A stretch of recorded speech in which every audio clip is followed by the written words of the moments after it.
Everyone loves the Impressionists. We're familiar with them. We understand them. What we forget is that they're a watershed, and forever after, the story of painting is different.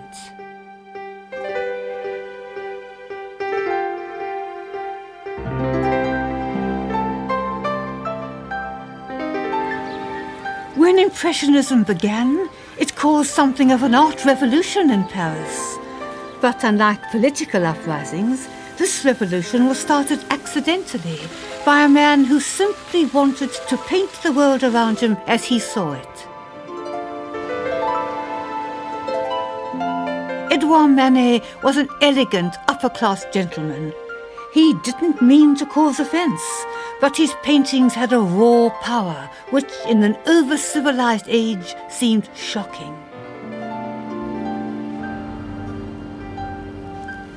This was the painting that scandalized Paris. Shock, horror, hysterical cries. And in a way, you can understand why they hated it. Because what Manet has painted is a modern woman, a prostitute. Here she is, a sight many viewers of this picture had seen when they went to visit their own mistresses, but of course, this was never mentioned.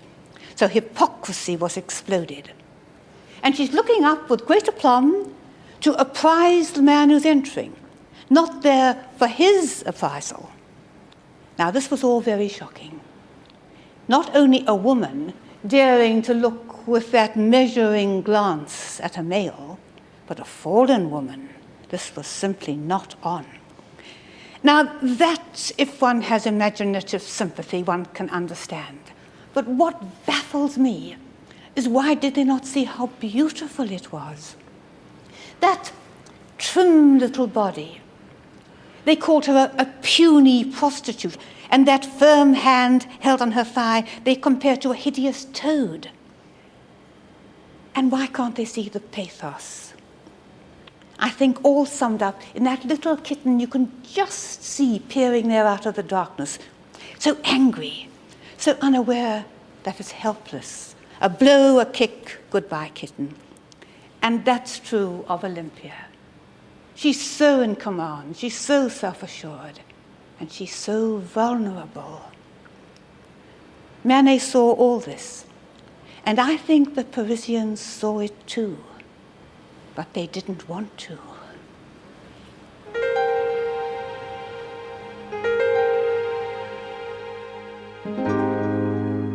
Manet became the center, however unwillingly, of a group of young artists who saw exactly what he was doing.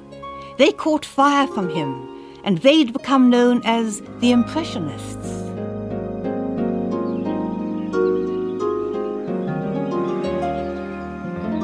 They started to paint outside. New inventions like portable easels and ready-mixed tubes of paint meant they could abandon their studios for the open air. They wanted to catch the single moment, a snapshot approach.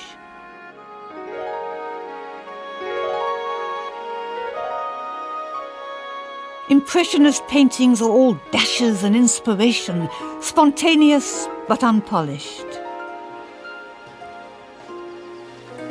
Visually, you can see why Monet and Co. were called the Impressionists, because this is an impression with all that squiggly red and that sort of vague brightness above. But technically, it's because Monet used to give long, involved titles to his works. And his friends suggested he make them a bit more snappy. So not wanting to call this view of Le Havre with boats setting out and masts seen in the distance, he called it Impression Sunrise. And then the critics took the ball and ran with it.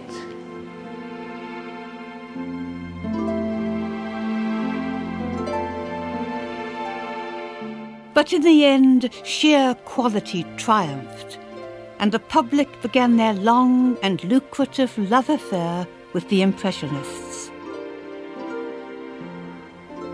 Claude Monet, the young revolutionary, became rich, famous and respectable.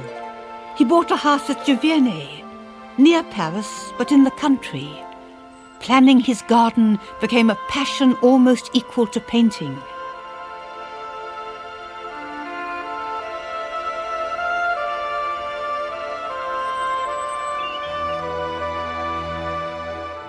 It was said of Monet that he was only an eye. Ah, said Cézanne, but what an eye!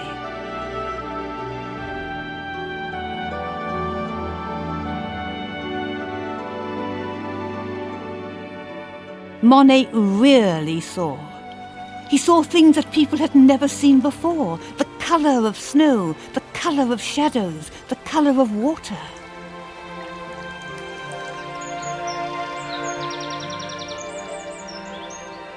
He was intent on capturing every flickering change of light, every fleeting moment.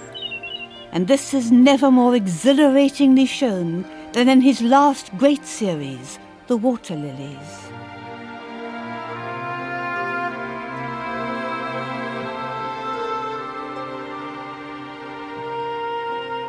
When I come in here, I feel disorientated. It's too big, I can't take it in, which means, of course, I can't control it. And I feel not so much I'm looking at it, as that I'm looking in it. And what are we actually looking at? Well, we know that this is Monet's beloved pond at Giverny, or rather, the surface of the pond. Now, to be honest, he didn't actually sit outside there painting it. He was too old and the canvases were too big. So he built great big sheds and he painted it there, but he didn't really want people to know that. But he didn't cheat, because year after year he'd looked at this surface reflecting the clouds, the sky, the trees, the foliage, the water lilies. It's intensely exhilarating to see it. It's a long, long time since I went swimming. But when I'm here, I feel I'm swimming through the blue brightness, looking up, or floating over the blue beauty, looking down, set free. Oh, and I can understand why people come here, just to stand, silent, being liberated, being set at peace.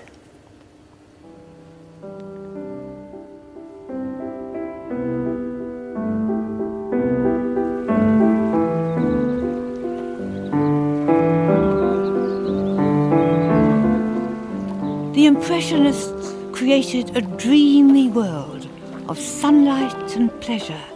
Here was real life, but only at its most beautiful and charming.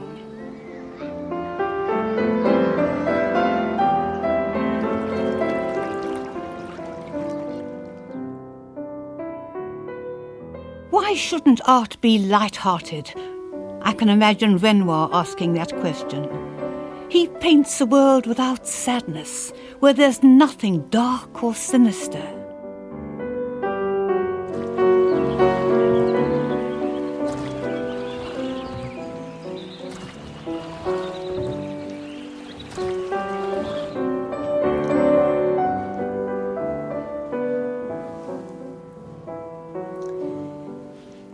I'm afraid I'm one of those unfortunate people who are not wildly enthusiastic about Renoir.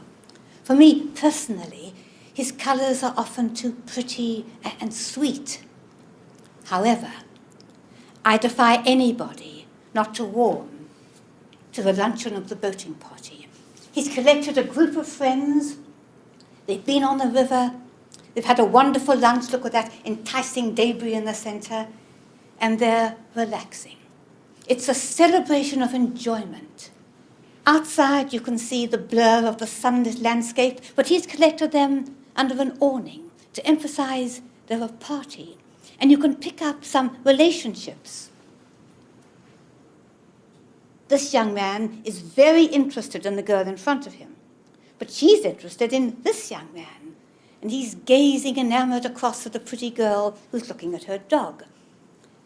And here we get a hint of something deeper, because that pretty girl was Aileen, whom Renoir loved.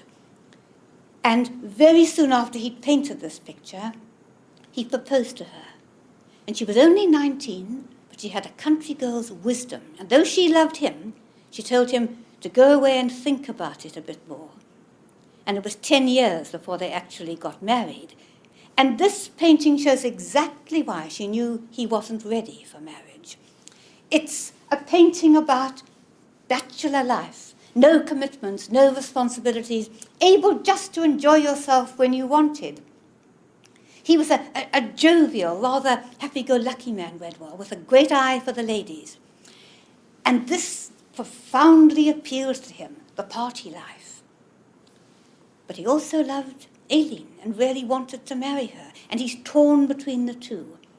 And it's this tension that makes this, even for me, a Renoir that truly works.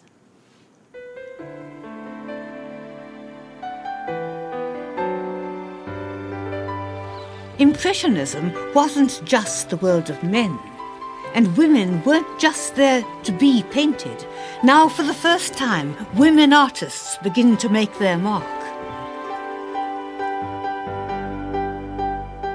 This is Berthe Morisot, one of the 3 upper-class daughters whose mother decided they should take painting lessons. And believe it or not, the youngest turned out to be one of the great painters of the 19th century. She didn't paint like a lady at all, but like a savage, like a prisoner in chains, they said.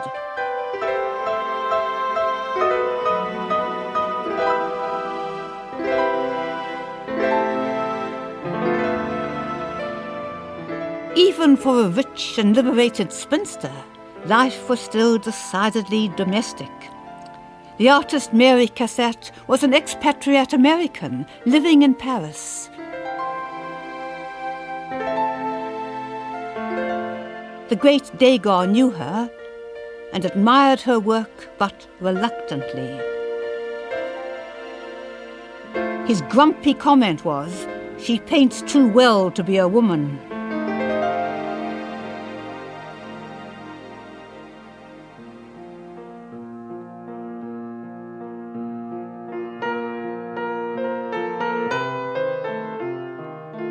Degas was deeply contemptuous of women, which is strange, seeing that he painted them obsessively all his life. And he's best known for his pictures of the ballet dancers at the Paris Opera. And wouldn't you think that it would be the stars that he'd be interested in? Not at all. It was the chorus. He wanted to see behind the scenes. He was one of life's voyeurs.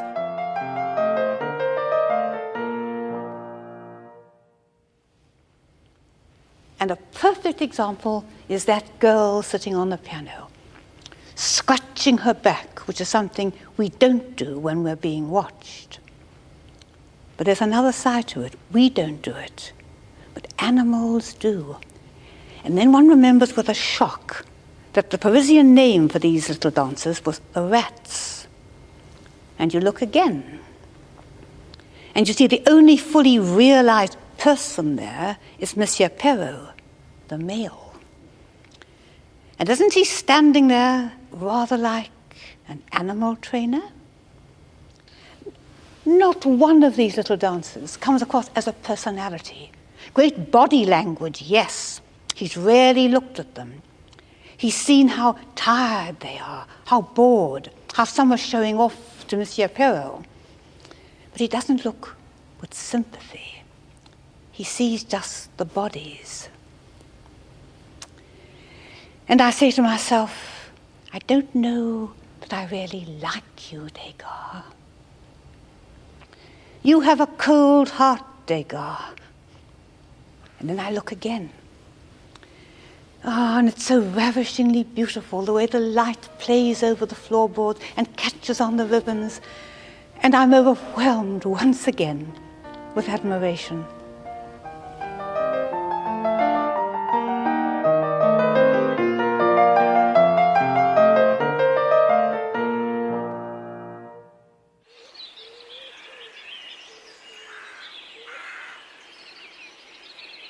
The Impressionists were a watershed. They broke the rules. So every artist after them is really a post-impressionist, well aware that rules are there to be played with. But sometimes this play became a new set of rules, which brings us to the genius of the dot.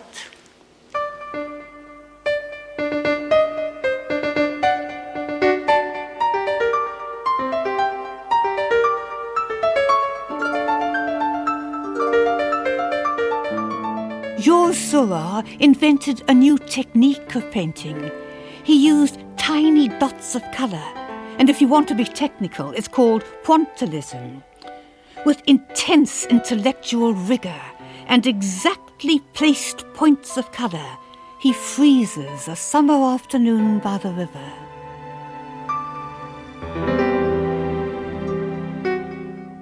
Seurat's stillness and solidity was the antithesis of Impressionism.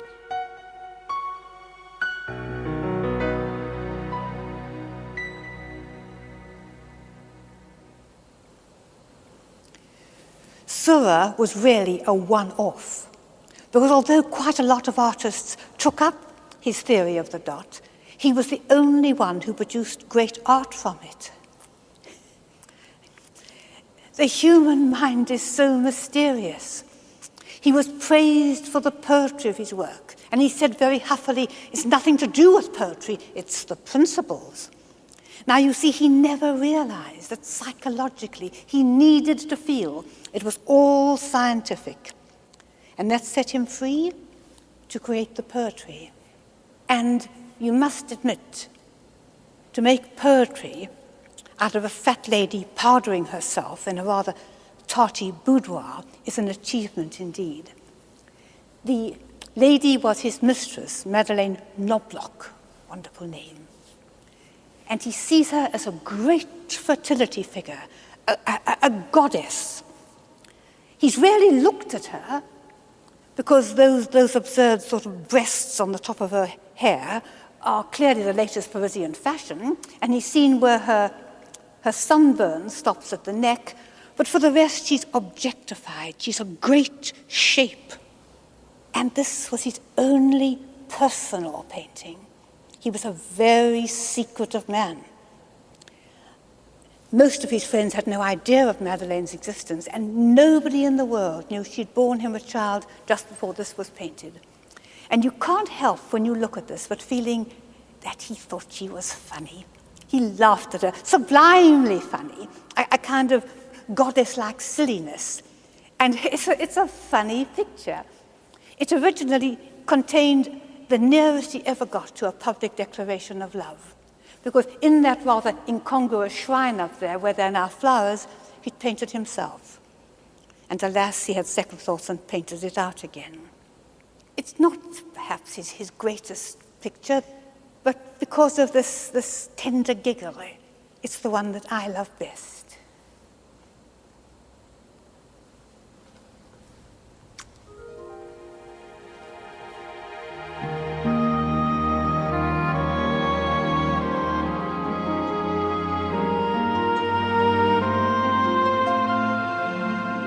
This was an exciting time to be alive in Paris. There was a sensation of Mr. Eiffel's Tower, not to mention the exhilarations of the Universal Exhibition.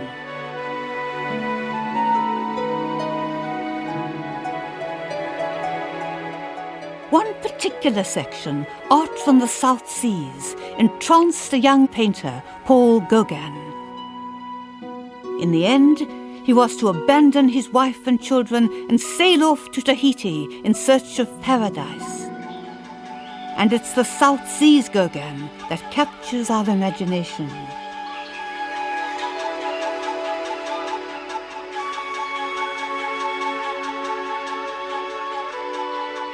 For me, there's a slight problem with Gauguin.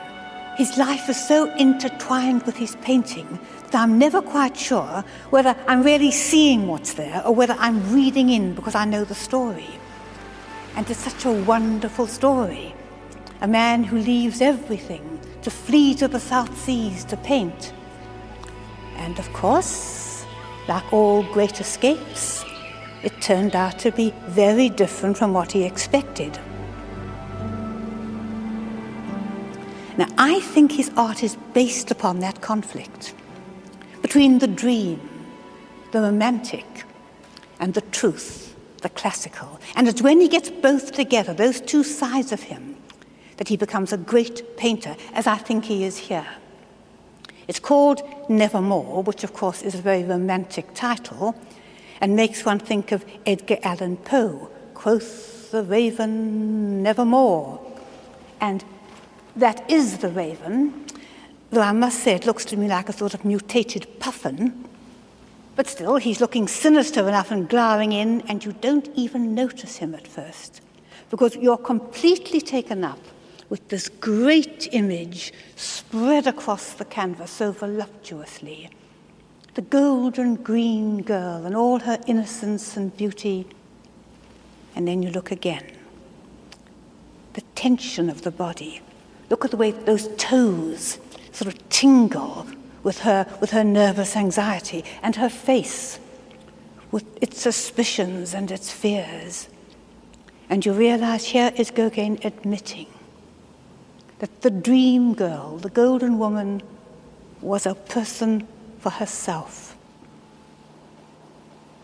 So what does nevermore mean?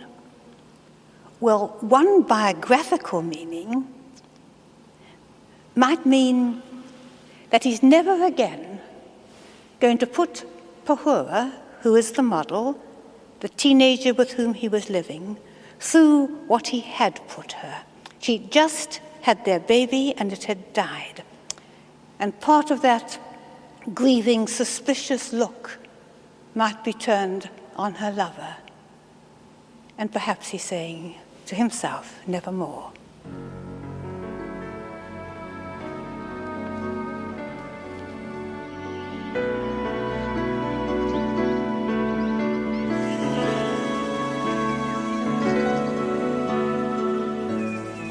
Meanwhile, in the brilliant light of the south of France, the myth of the artistic genius was taking startling form.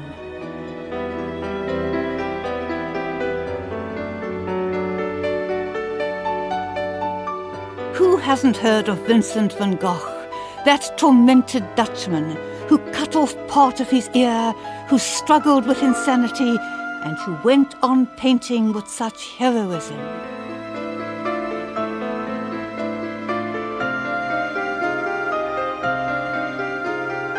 His one consolation was his faithful brother Theo. With his help, Vincent eventually returned to northern France, though there was little time left to him.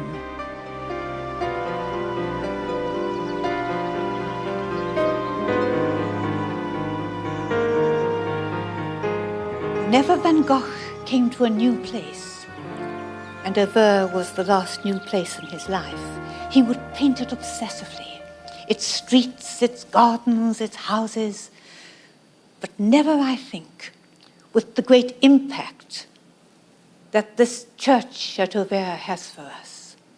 Because you see, we think of Van Gogh as a painter, but actually he only painted for the last 10 or so years of his life. He was set upon becoming a minister of the church, and it just didn't work. He was too violent, he was too stubborn, he was too difficult. The church just wouldn't have him. And in the end, I think he turned to painting as another way of service. But he didn't forget. And here you see the church. against that dark, sinister blue sky with those ominous streaks in it, almost carved out with paint, squatting there like a monster with the great tower threatening us. And the interesting thing is that there's no door. There's no way into this church. Even the windows are opaque. Now you can say logically, all right, the door is on the other side, but this is what he paints. A church that you can't get into.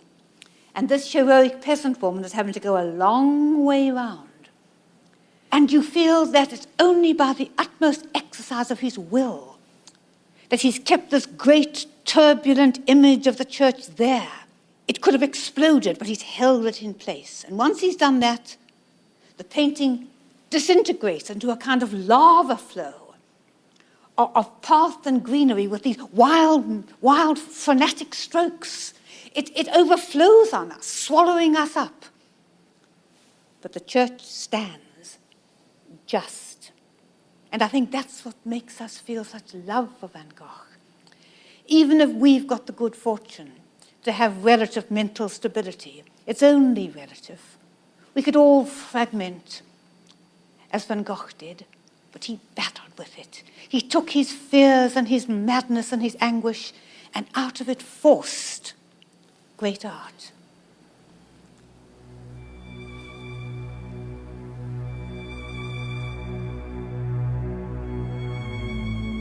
Shortly after painting the church at Auvers, Van Gogh killed himself in a field near this graveyard where he now lies beside his brother.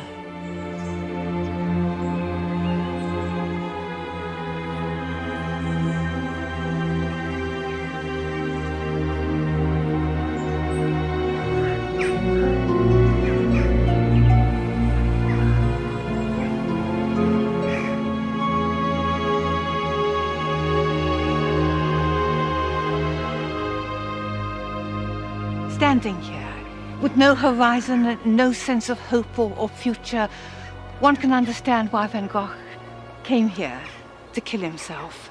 He had felt his life was such a failure, as an artist, as a person, parasite upon his brother, and you only have to look round to feel the kind of claustrophobic smallness of his world, with his mental illness lowering above him. And even shooting himself was a failure. And in imagination one can follow him dragging himself, bleeding, back to his little room to die, with only his devoted Theo to comfort him in his poverty and his death. Nothing has brought the tragedy of Van Gogh's heroic and miserable life more home to me than the field.